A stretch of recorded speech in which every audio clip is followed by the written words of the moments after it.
Сәлем достар, бұл біздің парламент. Біз осы жерде идеяларымызды ортаға салып, мектеп үшін маңызды шешімдерді қабылдаймыз. Ал мен мектеп вице-президенті Успанова Дамира. Біздің президентіміз Молдағұл Нұрай.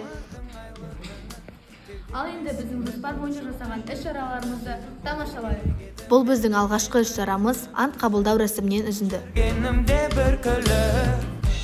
Бұл ұлттық құндылықтарды дәріптеу, салт-дәстүрді насихаттау мақсатында өткізілген 1000 асық челленджі.